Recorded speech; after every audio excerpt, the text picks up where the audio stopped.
All right, welcome back, friends, to a special crossover episode of Watch Closely. It's a weekly show where we take a closer look at the world of movies, television, and what's streaming. And also joining with us, the podcast Quotables crew. So we got a man who, if you piss him off, he's going to put some dirt in your eye. Ernie, how you doing, man? I'm doing well. Hello, dude. How are you? I'm good.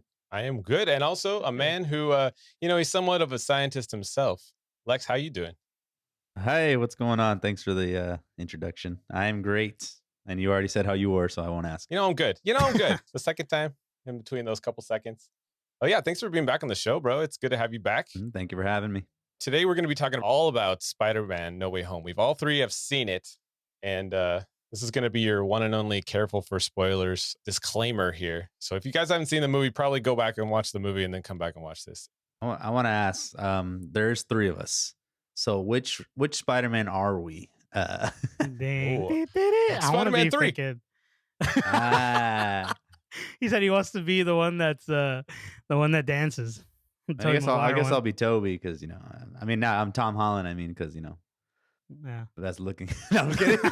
I'm just kidding. I was gonna say they're all sweet. I felt they are pretty sweet. Yeah, I like them all too as well. I'm glad that you got that little reference, the 1, 2, or 3, Spider-Man 3. That was pretty cool. That's in the movie, guys. That's in the movie. If you guys Ernie's have net. not seen. Yeah. There you go. Finally, dude. Let me say something before we start. Finally, dude. Ned. Finally. All right. Ned has Ned has superpowers, right? We're gonna get into it, but he now is of the magic descent. Now there's someone I can cosplay as. I'm excited. Heck yeah. He wasn't good enough as Ned. Now he's got to be magical Ned. No, he needs to have come on. When you go to Comic-Con, you never get just a random person dressed as a random character. They need to have something special about him. Did you see the fat Spider-Man on Twitter? Is Spider-Man stay at home? He's all got the pot belly. I haven't seen that, but I've seen plenty of other ones that I won't get into. All right, so we're going to be talking all Spider-Man, and this is your warning.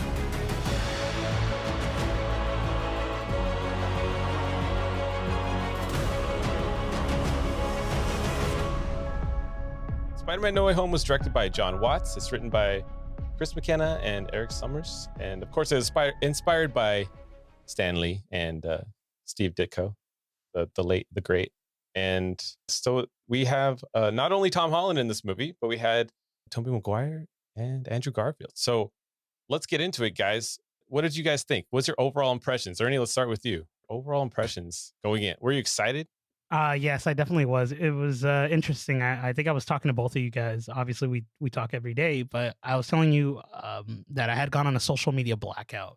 So since the day of I think when Saturday had begun of that week, I think that following week, people were going to start being able to watch it. And I just got off of Twitter, Instagram, everything, dude. I think I was only using Snapchat when, it was just what people would message me. That was the only thing. But other than that, there was I didn't know what was going on in the outside world. Usually Twitter is where I get all my news, all my information. And so I was really excited. And I'm so glad that I did because nothing got spoiled. Obviously, we knew that we always talk about this, but I was like, Andy is in this movie, dude. We got Andrew Garfield, bro. He was gonna come out.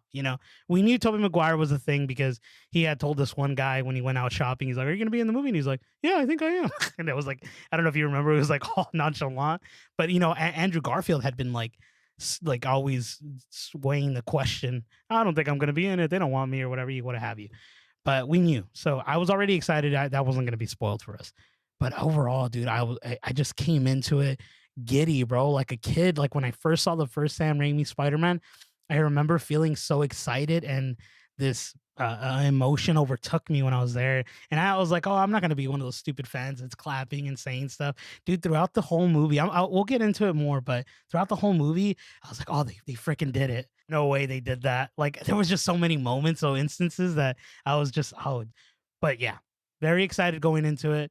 What about you, Lex? How did you go into the movie? I was just the opposite. I was the fanboy clapping and cheering. I'd be like, yeah, so stupid for everything. But I wanted to be the person who would, when something cool happened, would stand up and start high-fiving people next to me. I'm kidding. my God, really? No, I didn't do it. I didn't do that. I just did it to like my brother. I was just like, What a wiener, dude. I thought you were, going through the, the fans, like, or just the running down the hall. I'm like, running down the aisles. Clap, clap, clap, clap. Yeah, awesome. Dude, I love this movie. It was just everything we wanted it to be. And let me just say, Andrew Garfield, I totally forgot how he was a good Spider-Man. He wasn't horrible. Like, it makes me want to go back and watch the Amazing Spider-Mans. I don't remember them being the best, but I always did remember Andrew Garfield being pretty good. Like, he's just like, to me, it felt like, okay, Andrew Garfield wanted to be there, but Tobey Maguire didn't want to be there. Do you guys get that little feeling? He was bringing in us all, but like, I felt like he's like, I kind of don't really care to be in this. I get what you're saying. I felt that Tobey Maguire's Spider-Man was a little bit more disgruntled in the movie. He felt like, but he is older. Yeah, exactly. And I think that's what was playing a part in the whole film. Was it's not that like the actor himself was like, it's another movie role. I think he was playing Spider-Man as an old man, where he's like, I've been through all this. Like, I know what's going on. I've lost. I've done this, and so it shows in the movie. And yeah, when he has to like crack his back. Exactly. And there's like these little things, and I think that's the moments of what makes this movie great is that these three Spider-Men are all different. Obviously, they're from different universes, but you can see that their portrayal has, defined what Tom Holland's is, and I think that's what it is. But any closing thoughts at all, Lex, before I move on to Jason here? You've already moved on from me. I guess it seems like. All right, so Jason. But still, I still really. I really liked it. Everyone brought their A game. I do have some questions, but I still am. I'm very excited to discuss further. But yes, I do want to watch the second time. I recommend it to everyone who's a Spider-Man fan. Even the non-Spider-Man fans, enjoyed it from people I've talked to. So, awesome movie. Recommend it. Jason, what do you think? I agree with all you guys. I felt like it was an event movie for sure, because this is the first time I've seen combining franchises, basically. Like, these were movies that had happened separately, like apart from the MCU, and then just bringing it all together and pulling the actors from the different movies. I thought that was crazy. It was great. The way they did it was awesome. The writing was really spot on. I loved how they brought the characters in, not just for pure nostalgia, but it fit with the story. It felt like they had a reason to be there. I disagree with feeling like he phoned. I don't know if you said Tobey Maguire phoned it in, but he was disgruntled, I think you said. I felt like he did. Said that, yeah. I felt like he wanted to be there. I think he was just a little rocky because he hasn't been in a movie since 2014. So I think he hasn't acted in a bit. Yeah. But I felt like everyone brought their A game, like you said, and definitely was a very fun watch. I think it was one of like the funniest movies too. Like, it was very naturally like funny, like every little thing, like, and it I mean, as depressing as it got, but like, it was still very funny. Definitely. I don't know if you guys felt that.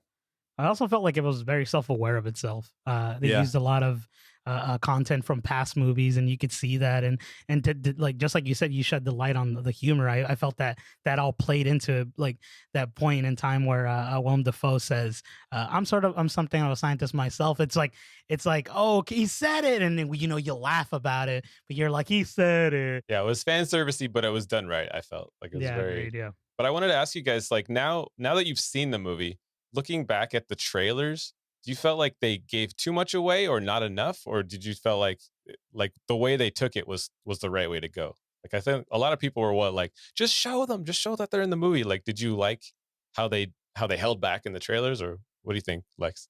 I'm super glad they showed what they showed. I kind of would rather than not showed even more than they showed. Like, I'm glad that last trailer was the trailer, like and we knew they were coming, but at the same time, it's like, wait, maybe not. Cause I don't know, like, they're not, like, you would think they were going to show them in the trailer. Like, that'd be like their selling point, but no, it didn't need that. It was already on its own. It's going to be huge.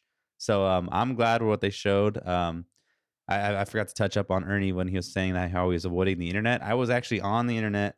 And then I saw the movie on Thursday, the premiere, and then everything was fine up to then. But then when it hit Friday, that's when people started flocking and like putting a bunch of stuff. So luckily I didn't see anything week prior, but yeah, after that, so good call, Ernie, good call. No, nice. I'm glad that you mentioned that, because I had heard that no one was saying anything, but for some reason, right after Friday, it's like no one was like, even like news outlets were were spoiling things. Like they were like, "Oh, he came out," and I'm like, "Oh, dude, people haven't seen it. Like the tickets are crazy sold out. Like you guys need to stop." It was crazy. Like the first time I logged into Twitter, I already saw a spoiler, and I'm like, "Dude, thank God I waited." But I was just like, "This is terrible." But going back to the question that Jason had asked. Uh, I'm glad, like Lex has stated, I'm glad that that was the last trailer. I could have done with just the first trailer that was dropped, where they didn't show really anything. I think from there I was just hyped. I was like, I know what's coming. I don't need to see anything else. Like the last trailer we got was where obviously all the Spider-Men are fighting, right? And the lizard gets punched, but no one knows who's punching him. Right. We could have done without that, dude. Obviously they put that for a reason. Like we didn't need that. But I'm glad that we got the trailers that we did, because there was so much in the film that obviously it was like 2 hours and it's almost 3, right? There was so much in the film that they couldn't touch on everything.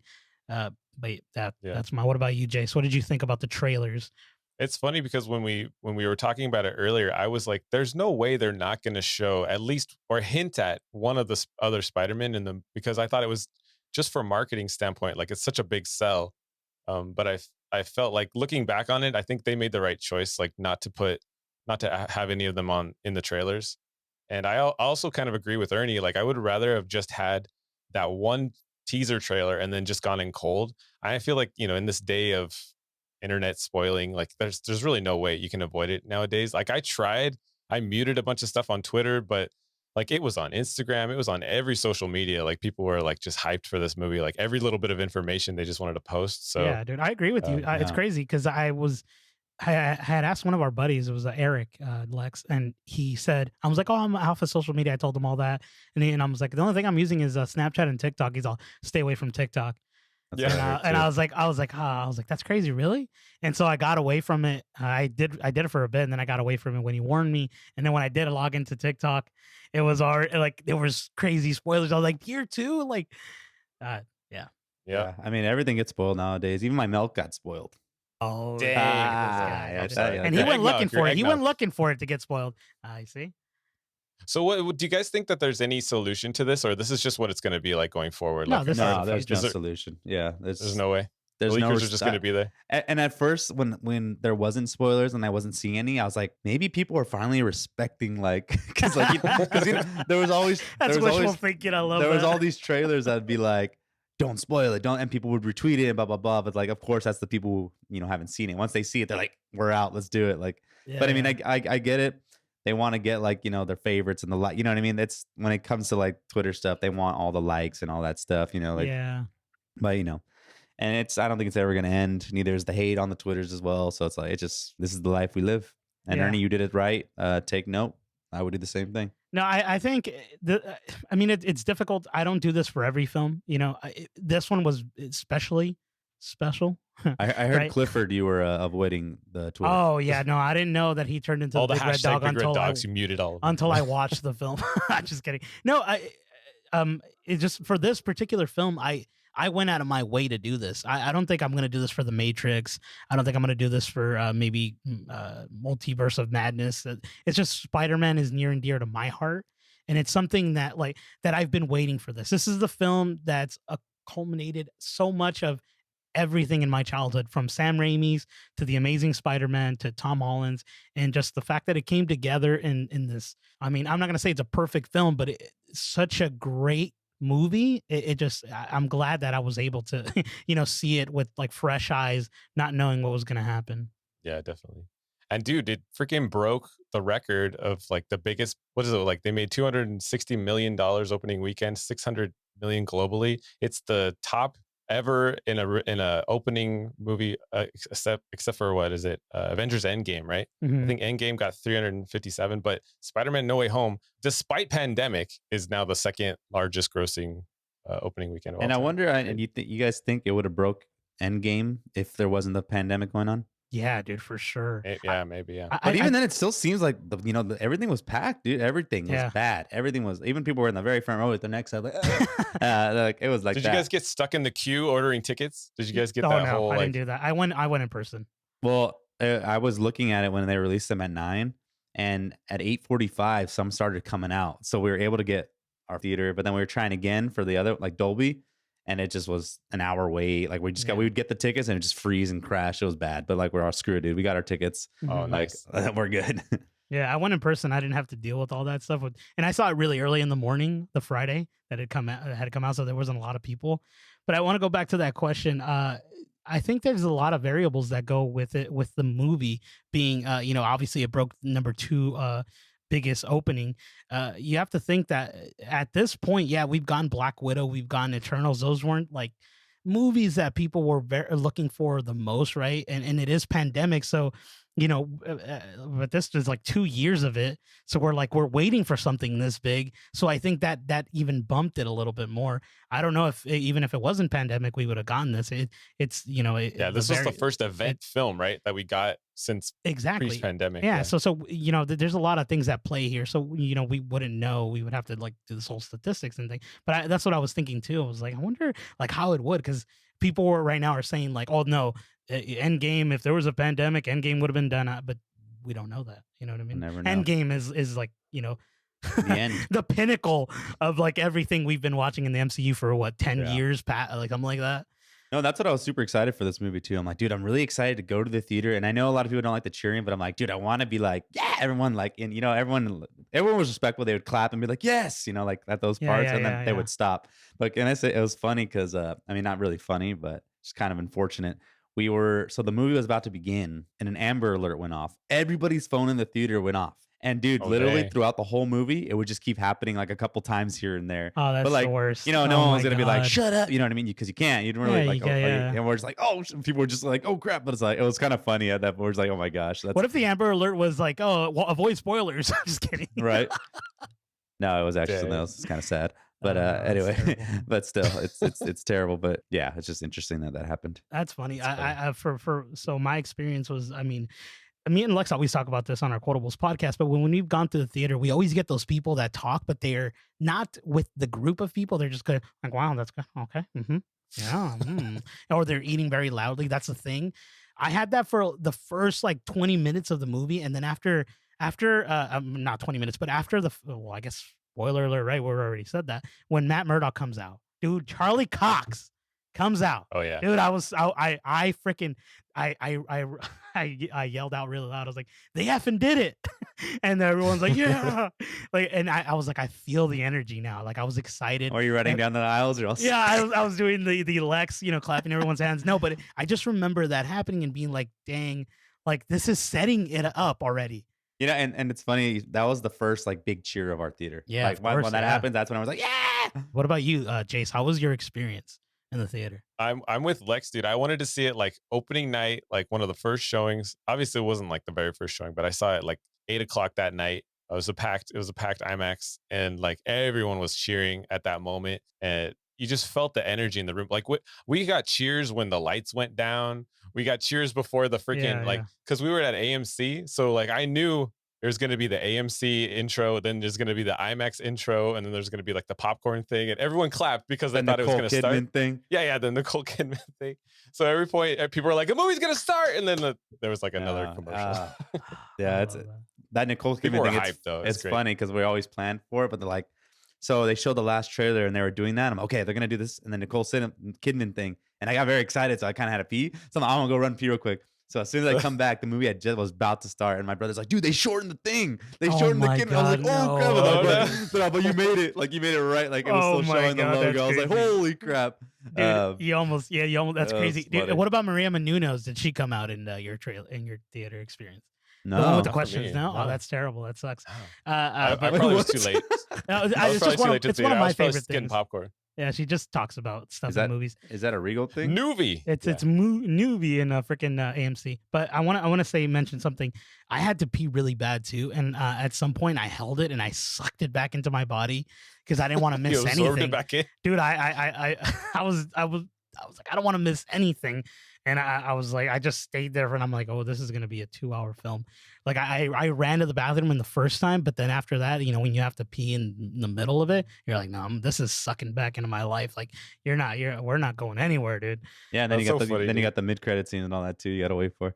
Oh yeah, dude. That was. Oh yeah, that's true. People, it was crazy because we get those end credit scenes. Obviously, Marvel's known for. I had a lot of people walk out, dude. It was crazy. I'm like, why? I wanted to say, why are you guys walking out? Why? Like, it was weird. I was like, what? Where are you going? I was like, no, there's more. There's more. Right. But no one cares. It's I a guess Marvel now. movie. It's been Yeah. how many films? Yeah. Do you guys not know? Dude, I thought you were gonna walk out. You had texted me. Did you text me like mid credits? No, I had texted you. Is there two? Because I knew that there was one, and then I went into. I'm sorry, guys. Please, news outlets, if you can, when someone freaking Google searches this, just put it in the beginning. Don't write this Instead whole of hiding crazy it mid- page of something that doesn't necessarily. I was like, I have to I skip did the same through this, thing. and I was like, I'm not gonna skim through this. I'm gonna text Jason, and so I texted Jason. He was faster than me reading the whole thing. It was like this whole article. It'll be Oh my like, gosh. so we know that Marvel movies are famous for the mid-credit scene. Now, what do you Right, expect? exactly. But after I discuss, and like some student, I I was get like- it. I and did then the it's like- same thing. I was just like, oh my, and when I was drinking my hot cocoa, and I'm like, what the hell? Why are they talking about themselves? But yeah, dude. Let me take it Just back to give me Sam yes Raimi's and number of versus yeah. Spider-Man. Yeah, just say what the number of yes, wait. Like I remember that was a thing back when it was barely starting. Like people did do that, and then now it's like people are writing these articles, but it's clickbait, not clickbait, but it's like a thing that they're gonna. But I don't think the early screeners got the post-credit scenes. I think it cut off Really? right when the credits start. At least that's what I remember from the previous ones. It's like, well, I remember originally they only showed like 40 minutes of it to interview the people, like the people that are going to do the press junkets. They only got to see 40 minutes of that. And then I think the ones that happened like the week before, they only saw the movie and then they didn't get the post-credit scene. So we were the first ones. Oh, if you were in the okay. So early that, screenings, that's yeah. interesting. Okay. Oh, well, that makes sense. I guess I retract my statement, but still, don't make it a long as. I don't want to read it. Just tell me. And that's all I have to say about that. Do you guys want to talk about the post-credit scenes, or you want to go into something else, like the villains? Yeah, let's talk about Let me. Okay, I have a question. Go ahead. So, the spell brought back the people who know Peter Parker, right? Yes. Electro never knew Peter Parker. Yeah, well, he knows Peter Parker from Andrew Garfield's. Well, right? no, he it was never revealed. He even says it at the that's end. right, he huh? he even says it at the end. He's like, "Oh, I thought you were some black kid, trying to save the neighborhood." You know what I mean? That's true. So how did that happen? Oh, that's interesting. Does Explain. does the Spider-Man being Peter Parker play a part of that? Does that make sense? That's what I was thinking too, but it was just a little interesting. That's interesting. But I I mean, didn't I think of also that. don't That's a good- remember it. But I'm pretty sure they didn't. Yeah, I reveal don't think it so to him. either. That's a good observation. I didn't even- See my article. I don't want to Okay, read your article that's long to give me this. I'm just kidding. No. But yeah, that's wild. Yeah, that makes Was sense. it everyone that knew of Spider-Man was coming through the No, portal Peter at the beginning? Parker. It said It was Peter Peter Parker. dude. at the Yeah, beginning. I think it was Peter Parker. Yeah, he's right. No. Oh yeah, I know. No. The spell was for people not to know that Spider-Man was Peter Parker, and then the last spell was so people don't remember Peter Parker at all. Right. That's what it was. That's so that the was very the change. very last at the Yeah, end. that's the last one. So I mean, I don't know. Maybe there was some oversight. I'm sure someone like in I don't know, freaking some crazy news outlet. No, if you remember in Amazing Spider-Man, something like something crazy like that. Well, let me add too that they did Electro justice in this one because they did him pretty dirty in this Amazing Spider-Man 2. He wasn't that great, but I liked his character in this one. They made him like a pretty good villain. Yeah. That's I true. agree with No, you. dude, yeah, I love the upgrades. I thought it was a great twist on like how you get, Doc Ock gets the nanobots and upgrades. I was thinking that Peter was gonna. I was slightly right and slightly incorrect. But so the beginning, he gets the nanobots just by ripping a piece off of his suit off. But I was thinking that Peter was actually the one that's going to give him the tech. But he actually was the one that fixed his chip, which that was what I was theorizing, which was pretty cool, dude. I loved. What did you guys think of that? Like how he wanted to help them. So I thought that was a great addition to the overall Spider-Man cinematic universe. Me and Lex have played a little game on PlayStation 4 called Spider-Man, right? It was created by Insomniac, if I'm not mistaken.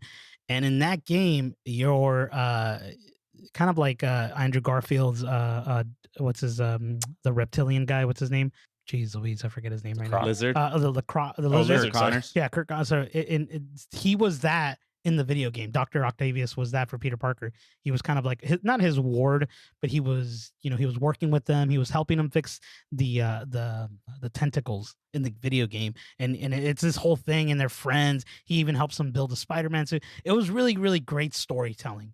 So seeing it happen here, I was like, yes, this is awesome, and I just like, I'm glad, because I've never thought that Dr. Octavius was a villain. The tentacles is what make him evil, right? He goes mad because of it.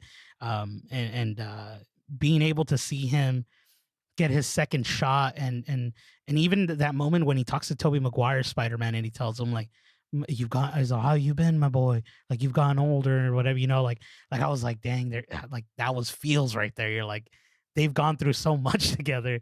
No, yeah, it was good. And that if you haven't played the game, the final battle was between you. I don't want to spoil it actually, but it's like a pretty good battle. But it reminded me of the end of this movie when I guess we're talking spoilers. The game you fight, Dr. Octopus, spoilers. And it's a really like cool fight. Like, it's just crazy, and you feel for it. And then kind of reminded me of Willem Dafoe and Tom Holland's fight at the end. It kind of like, that would be a game like fight. Like, that'd be an awesome fight. Definitely. Yeah, dude. I wanna get your thoughts on Willem Dafoe's Green Goblin in this one. So compared to the last one, for me, I was telling Ernie this, like, for me, he felt a lot more, not scary, but threatening in this one, like a lot more visceral and a little more unpredictable. Did you guys feel that as well? I felt like they amped it up in this one. Yeah, definitely. I agree with you. I think we were talking about this prior to this. He was more menacing. He felt that he was just straight up mad. I referenced Dr. Jekyll and Mr. Hyde for a reference. That's what that character is based on, or I assume he is. And you definitely see that work. And his character he's like his Joker, right? He isn't in for his own gain. He's there to make him feel this terrible. That's his thing. That's what makes him, that's what drives him, right? And I love the way Willem Dafoe's goes off on this character. He basically goes from from the character in the Sam Raimi universe and develops this character that's just has just so much going for him in the MCU. It was changed ever so like that much.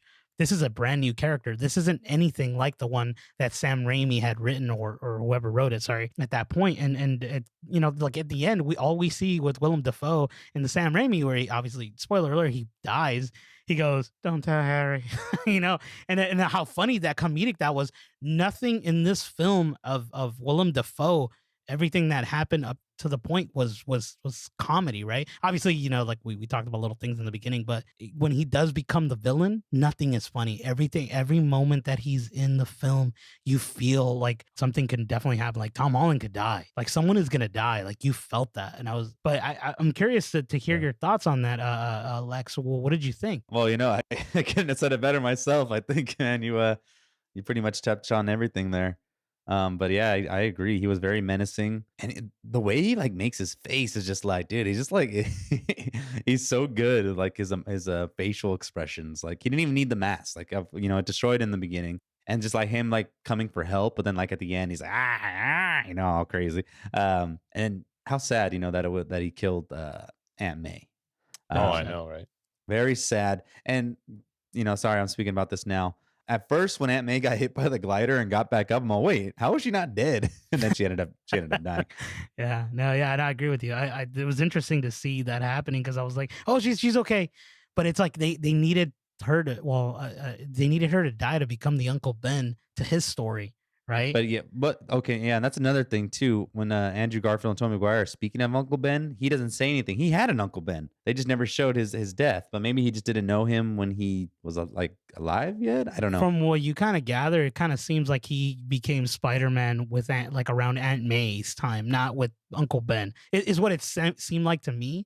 Maybe there's something that we didn't miss, but I'm glad that they changed it. I'm glad that it wasn't an Uncle Ben, because this is a different multiverse Spider-Man, so we need to see a different story told. But well, Aunt May meant more like his Uncle Ben didn't mean what Aunt May meant to him. Definitely, right? Like that was the person that the Rock or the. They also needed her to die so he can transition to like darker, like, you know what I mean? Like now he has that anger, like I like how they did, Tom Holland. He was so innocent like this whole time, and like always fighting for something. But now it just like took a dark turn. Like he just like what I mean. Like he took that dark turn just from her death. Yeah. And I Well, think that's just an essential part of Spider-Man, right? Yeah. Like he has to have that moment, and that's kind of what defines him. And I think that's why. let me say that just that one shot of him in the rain, looking at the big screen of J.K. Simmons Oh. saying that he's a man, dude. That was an awesome shot. That was a great shot. Great shot. But Yeah. anyway, I'm sorry. Yeah. Continue. No, I totally agree with you. Oh, okay. I was just gonna say that Aunt May, like for me, it didn't hit me as hard as like maybe like Iron Man dying, but it still had that emotion that you needed, because I think Aunt May is that trigger, right? That's if she doesn't die, you need that to bring in the other Spider-Man, because that they're there to like share that weight that he feels at that moment. I felt it more when MJ and Ned come and like put their arms around him on the school roof, dude. That's when I was like, oh man, that's sad. But like, yeah, that whole thing was it's an essential part of the Spider-Man arc, I think. No, definitely. It's like Batman. His parents must die for him to become who he is. And not until this time did Tom Holland, like you said, he was very fun and having a good time, even with Thanos being a thing, and being so menacing in his own right.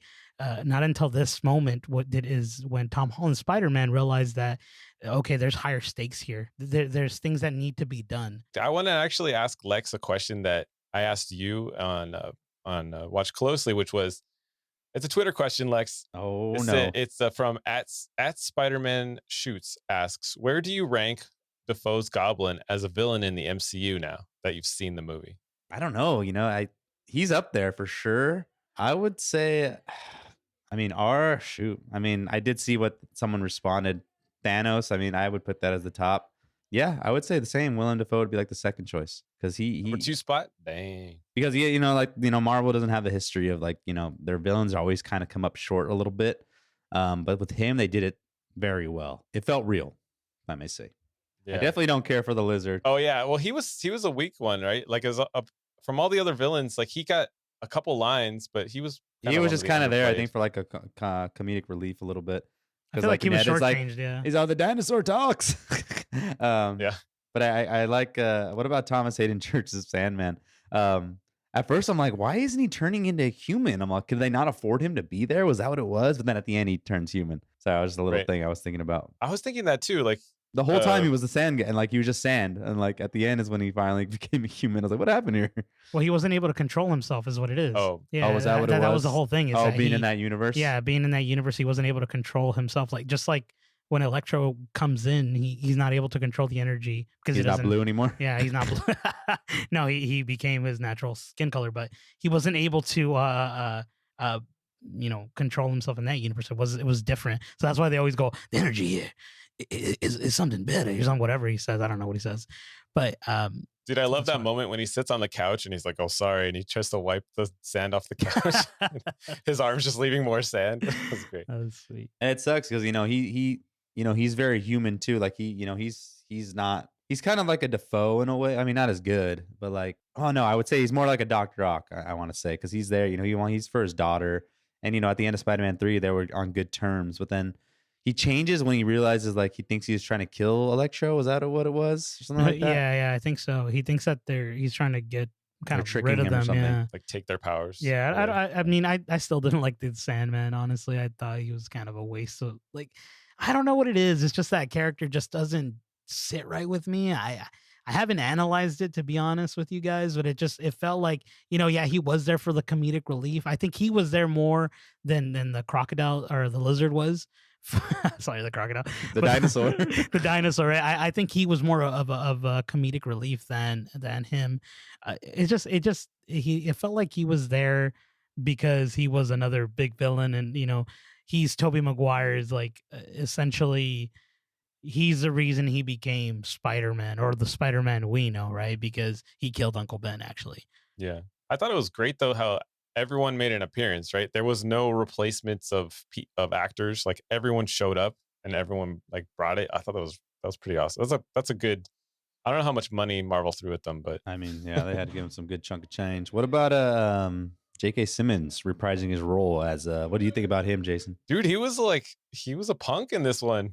He was the guy that was trying to stir up trouble. I liked him more in the Daily Bugle when he was like with Tobey Maguire's Spider-Man. Like this one, he got on my nerves. It's like, man, this guy, leave him alone. Yeah, he was a little different. I think he was conspiracy theories. We're going to talk a little bit of conspiracy theories here. There's a guy named Alex Jones, right? I think most of you guys know who he is. Big conspiratorial guy. He does podcasts. He talks about all the things that are going on in the world. And, you can choose to believe him or whatever. That's who he's playing off of. That's who J.K. Simmons is in this movie. There's a reason that there's a reason that like he talks about Spider-Man the way he does and the way he just his personality, and then at some point he starts trying to sell supplements. That's what Alex Jones does. That's the thing.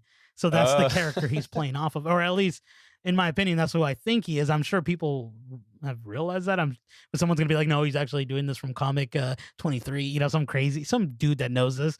But no, that's who he's playing for sure. Okay, I didn't know. No, you're fine. That's what I'm here for. I'll always bring it back full circle. And let me tell you one more thing about J.K. Simmons. I'm glad that he has a little sweet mustache and they kept a little side hair. So sweet, dude. If I would want anyone to cosplay as him, it'd be Lex. You got it, dude. Why not? Yes. I'm already bald. No, I'm just kidding. Just shaded. It's Spider-Man. Well, I had it was weird. Maybe I just answered myself like right now in my head.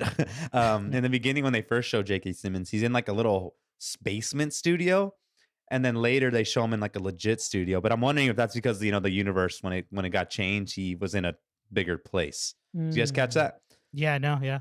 Because everyone laughed at because they only showed the green screen. Yeah, they're like, oh, that's so funny. He's not, famous or whatever anymore. But then maybe he just goes at home sometimes when he has something going on. He's, oh crap, I gotta hop on. I think that was it. I think because he has no shoes, but he has his whole outfit on, right? His whole suit, but then he has no shoes when he's in his office. Yeah. But that's probably why, because like one of the big things of J.K. Simmons' Spider-Man, he always wants to be ahead of the news, right? He always wants to either be part of it in the beginning, and that's when he buys a little camera off the little girl in Spider-Man.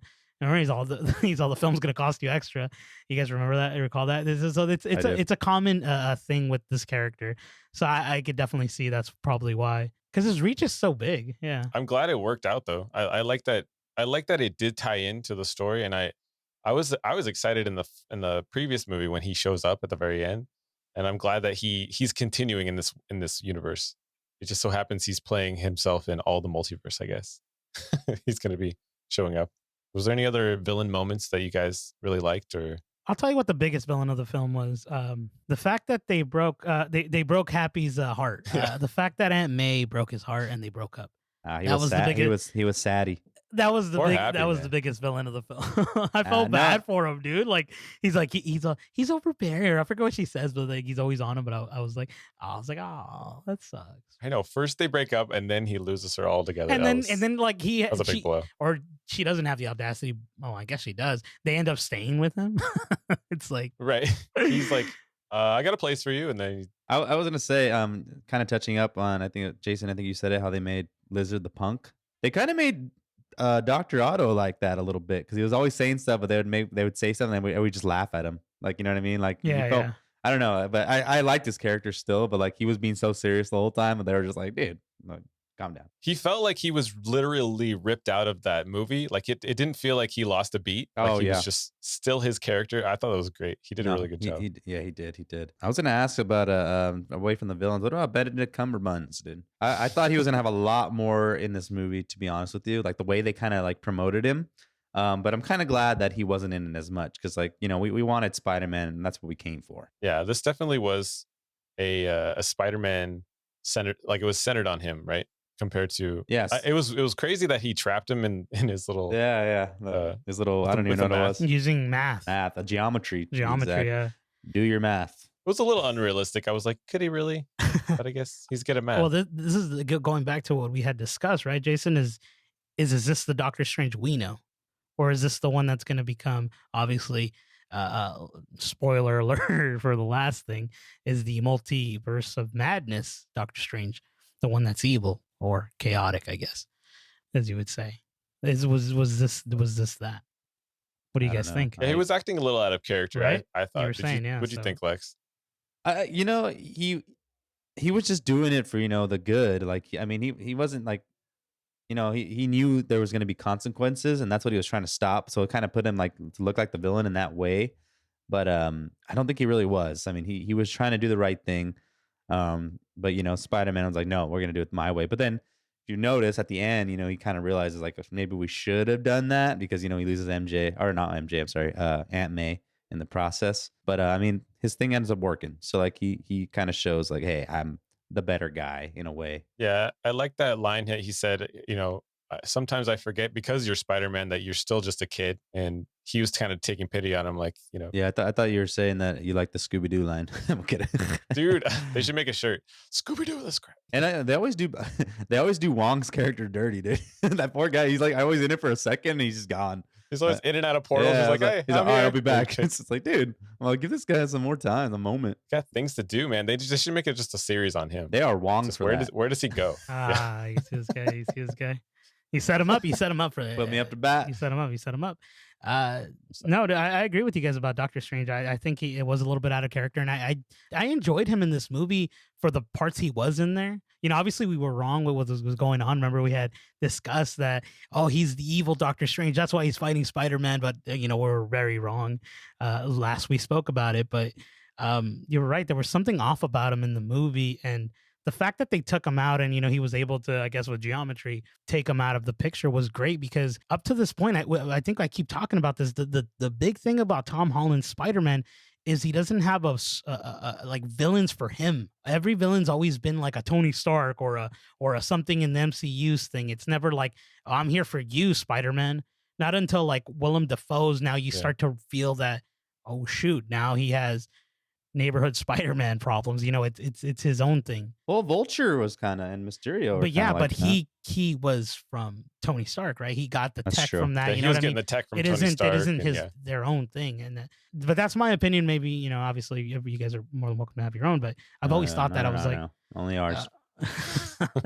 No, but I don't know. Any closing thoughts on the villains here? I had one other thing about the villains that I really liked was the moment that Doc Ock had with Spider-Man, where he says, "It's good to see you, dear boy." Like once you get the chip, says like, "You're all grown up." And he's like, "How are you?" And Peter's like, "I'm trying to do better." I was like, "That's a great line." Yeah, I loved that's that what I was moment. talking about prior to this, and I couldn't figure out the darn line. No, yeah, they're so good, they're dude. really good. It was just good to see. Did you guys like Tobey Maguire's performance in this? I just enjoyed seeing him on screen. It was a treat, and the way they introduced them both was good. I was expecting something different for some reason in my head. Yeah, me too. I thought during the battle, like they were gonna be doing something, and all of a sudden, like a little Spider-Man just be like, ding, and everyone like, yeah. But I'm glad they show up to help. Yeah, in but I'm glad they did it the way they did, because then they had more screen time. They were able to interact more and have dialogue, which is great. I agree with you. I thought they were both Spider-Men, and like Andrews and Toby were gonna come out in different scenes. I thought Andrew was gonna come out to save Zendaya when she was falling. MJ, right? I thought that's how he was gonna get introduced. I thought Tobey Maguire was gonna jump in and fight such a different way. But yeah, you're right. The way that they showed up, and then like Toby's comes in with with this just an outfit. And he's like, are you gonna dress like a really cool youth pastor? Or do you have your suit? He tells him. He's like, do you have your suit? And he's like, no, it was good. Yeah, I'm glad they did it that way, because it allowed for more of that, talk. Because you want to see what they would all say to each other, and it opened up for a lot of comedy. Like when Ned was talking to them, he's like, oh, blah blah, and he's like, Peter. He's like, yeah, you have a best friend. He's like, oh, yeah, right. He's like, yeah, but he died in my arms after he tried to kill me. And he's like, he looked all scared. He's like, and then he goes up to Tom Holland. From then on, he was like, he tells me, he's like, hey, if I ever get superpowers, I'm not gonna try to kill you or something like that. And then it's just it's funny because these are the moments that I live for in the movies. Like it's so eerily quiet because no one's saying nothing. They're just staring at each other. Like, what was that about? It was pretty dark. Yeah. And then the part where Ned's just like, Peter, and they're like, yeah. He's like, Parker. That's the meme, right? That's the meme, dude. right? Yeah. So stupid, but it was great. It was. Oh, and they were pointing to each other. They're pointing at each other. That's the meme right there. That was great. There's a lot of little things that they brought from everything that's just been going on. Son of a bitch did it. Yeah, they did the meme. They did the the we're talking about like the I've been a scientist or whatever, all that stuff, and then the name Octavius, when they make fun of it. And there's all these little things that they like you said, it was self-aware of itself, and it brought it to light in the movie. And you're like, okay, this is sweet. I'm glad that they did that. Like, I actually really liked the way they introduced them, because I was like you guys, I was expecting Tom to show up, like to have it be in the middle of a fight. But I liked how it was basically MJ and Ned that got to see them first. And just the way they did it was so like, it's such a twist. And I think people were probably thinking that the first Spider-Man that they saw was going to be Tom Holland's Spider-Man. And in the back of my head, I was like, Andrew Garfield has been so convincing saying he's not in this movie. I mean, even though we saw leaks, but there was a thing, like a twinge of like, maybe he's not. Yeah. Like, maybe it's just Tobey Maguire. So when he takes the thing off first, I was totally expecting Tobey to show up first. Oh yeah, I kind of was great. expected it. When they opened the portal, they were calling for Peter, and he turned around. I like tugged at my girlfriend. I was like, here it comes, and it was him. I like, knew. I it. totally knew. Like once you see the type of his eyes, you know. But like part of me was like, is it really? And then it was just such a wish fulfillment. Like once it happened, you're like, yes, this is awesome. And he's climbing on the wall, like prove that he's Spider-Man. He's like, that's what I was about to say. I'm so glad that they had the characters Ned and MJ, you know, to meet him first, because, you know, them playing off of the character, seeing like, oh, are you a bad villain? You know, are you something that's gonna hurt our Peter? And he's, I'll prove it. And then she's like throwing bread at him.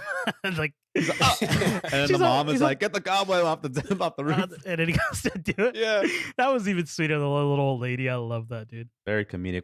Let's talk about MJ and Ned. I mean, we already spoke on Ned. What about MJ? Who do you guys think? I see you have over here. Who is the best MJ? Even though Emma Stone's character basically wasn't MJ, but what do you think? Yeah, she's Ernie? Gwen. But like the love interest, right? Like who was the best love interest? Mm-hmm. Ernie, what do you think? If you had to ask me, dude, the Upside Down Kiss. Oh, that's forever. Is iconic, and that's where he won Tobey Maguire's MTV Best Kiss Award. So you guys tell me which one had the... Which landed him roles in Satan's Alley. Yeah, exactly. You know, all these great movies. Tropic Thunder. But let me tell you something. It's crazy because supposedly, I was reading this article somewhere, but all the MJs and Peter Parkers MJs and Peter Parkers, the actors, they ended up dating each other. Like Andrew Garfield dated Gwen Stacy.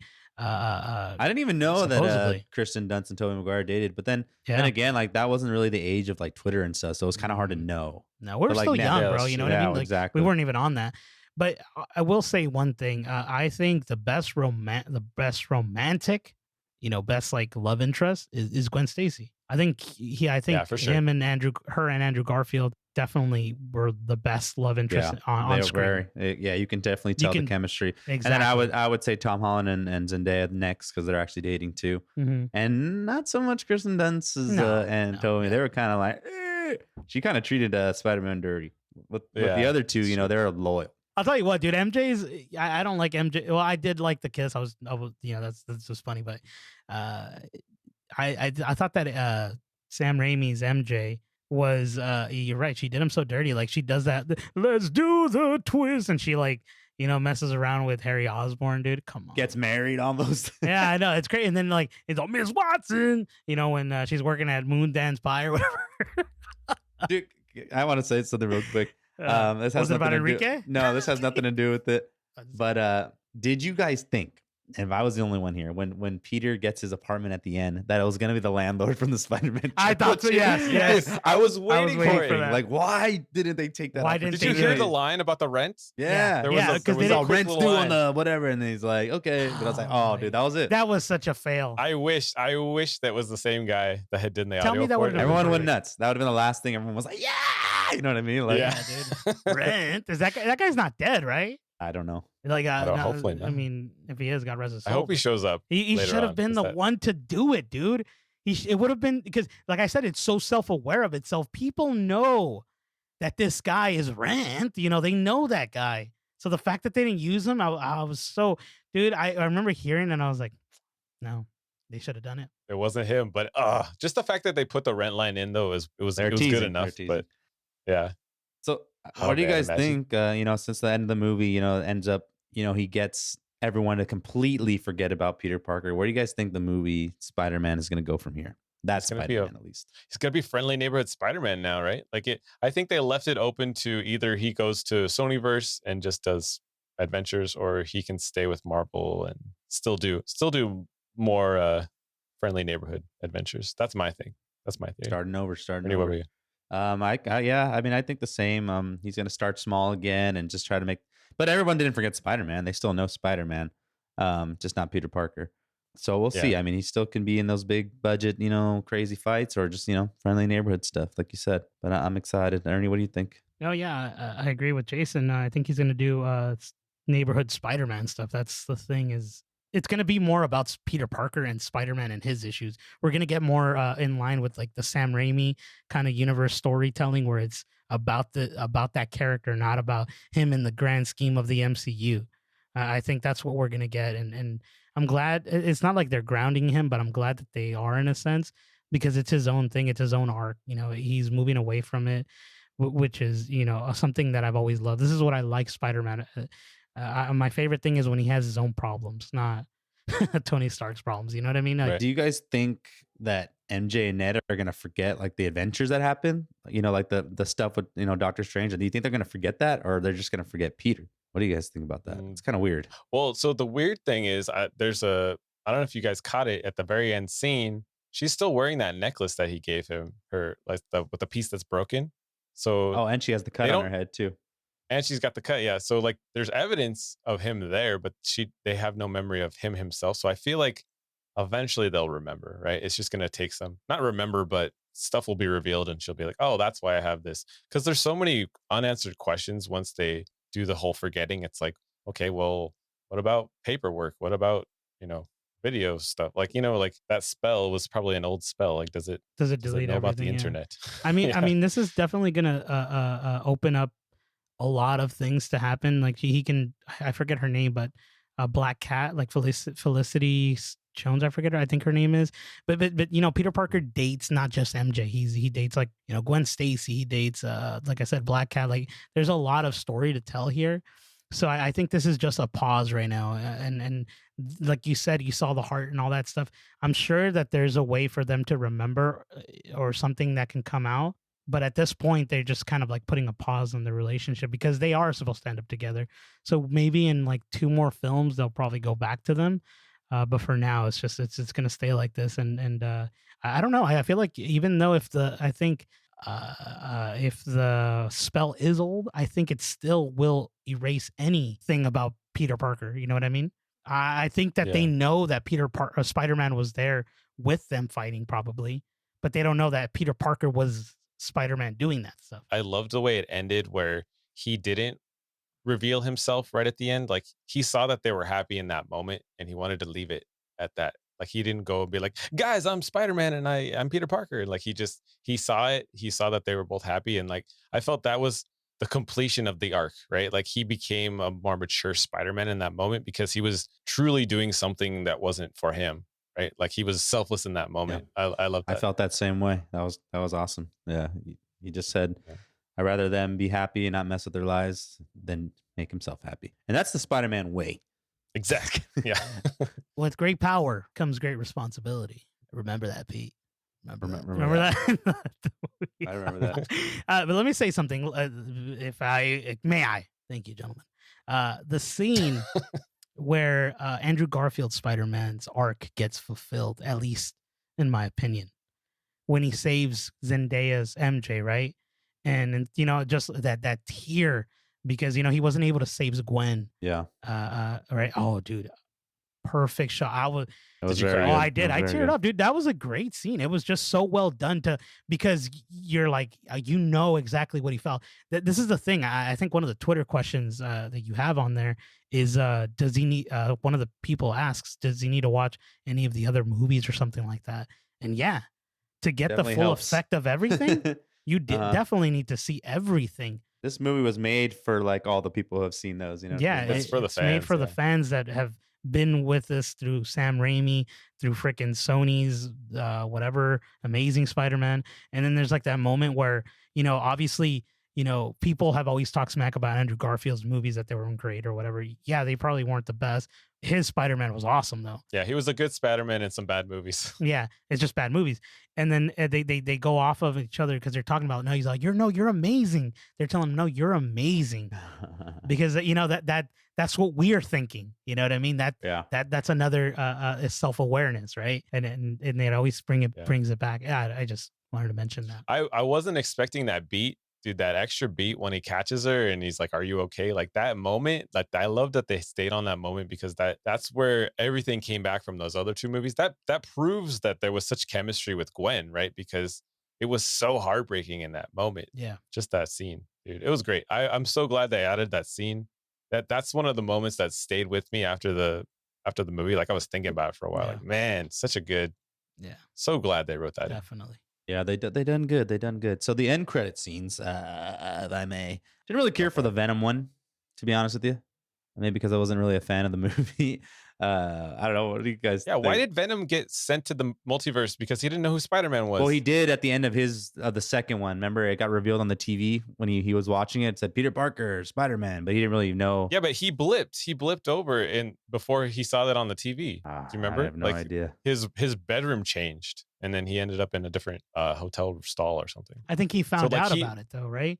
While there, maybe. Is that the thing? Well, it had to make sense. That's the only way he would get in there, right? The only reason he was there was that's what I was saying, to leave a symbiote, which is kind of weird because I thought the symbiote was a part of Eddie Brock, like it would go with them. But the fact that it stayed was kind of an interesting, I guess, take on Venom. So is that their way to cut him out of the Tom Hardy's Venom now? No, I doubt it. It's a way to introduce Venom to Tom Holland's, but not have to have Tom Hardy be in it. Yeah, probably. But I feel like right. Tom Hardy's is, even you guys don't really care for it, it does pretty well. There's a reason that they made Let There Be Carnage, right?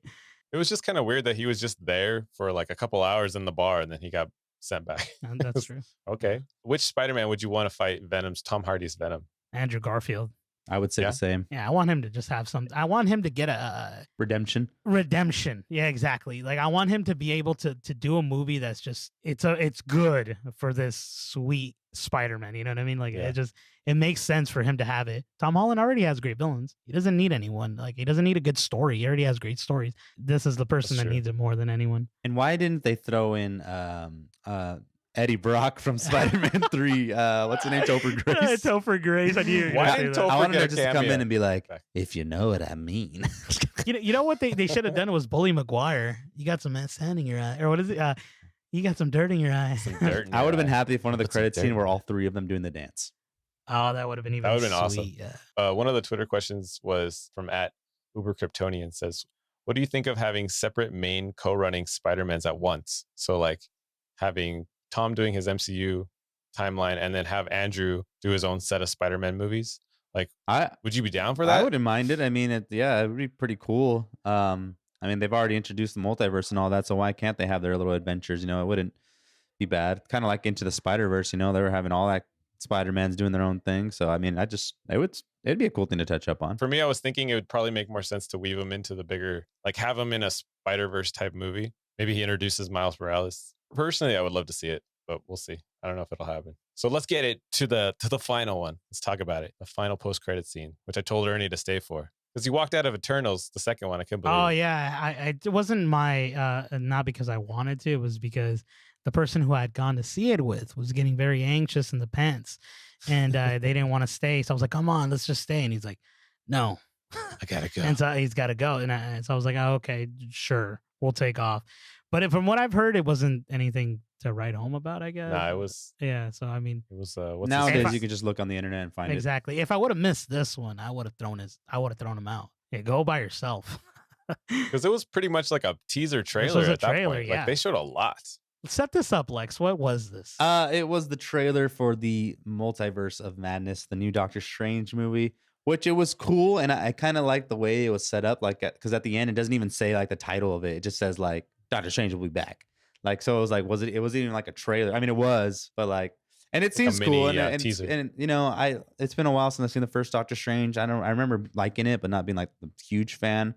So, I mean, but I think this will be cool because, you know, it has Scarlet Witches in it. I mean, I'm sure they're going to introduce a lot more people as well. Maybe Spider-Man might even show up. Who knows? Lex, did you watch the shows? Like, did you watch WandaVision or What If? I watched WandaVision, but I haven't watched the other ones yet. I know I'm behind. The people that watched What If, at least me and Ernie, we saw that and we saw like the evil version of Doctor Strange, and we're like, does it tie into the What If series? Because we get that sweet episode in there where Doctor Strange actually becomes like this evil ultimate version of himself. Yeah. So we're wondering if it ties together. I think it might. I hope it does because I really love that episode. No, it'd be interesting. I mean, I got to check out that show. It's just been a bit. Closing thoughts, guys. What did you guys think about the movie? I'll pass it off to you, Lex. Overall, what was it for you? It was amazing. Spider-Man. It was, it was one of my, definitely top Spider-Man movies. I think I definitely want to check it out again. I can't wait to see it again. I think I'm gonna see it next weekend. A lot of fun, a lot of humor. Check it out. I recommend this movie at 1000%. What about you guys? Dude, I echo everything you said, dude. It was a really fun time. It was a really great ride. I definitely want to see it multiple times. It's very like a historic, like I was saying, it's very historic the way they brought in multiple franchises. So definitely one to see if you are a Spider-Man fan. That's 20 years of movie making, bro, that you have to kind of enjoy to watch this. But I think it's totally worth it. They totally paid it off for the fans. Ernie, what do you think? No, I agree with you guys. It does definitely pays a lot of homage to all the original films, and it's probably one of my favorite MCU movies now. It's gone up there to be such an amazing movie, and I can't wait to watch this again. I think I'm gonna watch it again on Thursday this week. I'm gonna take my wife for a little date night, so I'm excited to see it from a different perspective, other than us who are really big fans. Someone who she loves these movies. She likes Marvel movies, but she's not obviously she's not reading the comics. She's not going on Twitters and doing all the craziness like we are. So I'm curious to see her thoughts on it, and yeah, that's my thoughts. You guys should definitely go watch this. Hopefully you guys didn't get it spoiled if you did wait for this podcast just to hear us tell you. That would suck, but yeah. That pretty much wraps it up for this episode. If you guys had fun with us, be sure to follow Quotables on their podcast. Was just at Quotables. Yes, sir. Quotables Cast. Thank you for the shout out. And listen to Watch Closely if you already haven't, because you're listening to it now. And follow us on Twitter at Watchful Tweets. We'll be back next week for another episode, but this is the last, I think, of the review episodes for this year. So we'll have probably one more, and then we'll be into 2022. So we'll catch you guys in the next one. Adios. Bye guys.